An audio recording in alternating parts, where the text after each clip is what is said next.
ನಿಮ್ಮ ಅತಿ ಮುಖ್ಯ ಪದ್ಯ ಭಾಗ ಅಂದರೆ ಕೋಶಿಶ್ ಕರ್ನೆ ವಾಲೋं की कभी हार नहीं होती.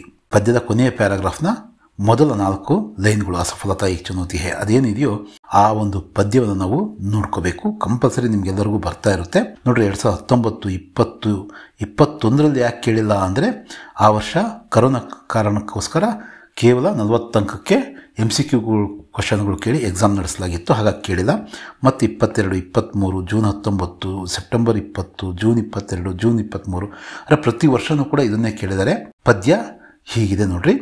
असफलता एक चुनौती है, इसे स्वीकार करो, क्या कमी रह गई देखो और सुधार करो, जब तक न सफल हो नींद चैन को त्यागो तुम, संघर्ष का मैदान छोड़कर मत भागो तुम. ಇದನ್ನು ನಾವು ಹಿಂದಿಯ ಒಂದು ಇದಕ್ಕೆ ನಾವು ರೆಡಿ ಆಗ್ತಿದ್ದೀವಿ ಅಂದರೆ ಎಲ್ಲದಕ್ಕಿಂತ ಮುಂಚೆ ಇದನ್ನು ತಪ್ಪಿಲ್ಲದ ಹಾಗೆ ತುಂಬ ಸಿಂಪಲ್ ವರ್ಡ್ಸ್ ಇದ್ದಾವೆ, ತಪ್ಪಿಲ್ಲದ ಹಾಗೆ ತುಂಬ ಈಸಿಯಾಗಿ ನಾವು ಈ ಒಂದು ಪದ್ಯ ಭಾಗವನ್ನು ಕಲಿತು ಬರೆಯೋ ಒಂದು ಪ್ರಯತ್ನ ಮಾಡಬೇಕು. 4 ಅಂಕ ತುಂಬ ಈಸಿಯಾಗಿ ನಾವು ಗಳಿಸಬಹುದು. ಧನ್ಯವಾದಗಳು.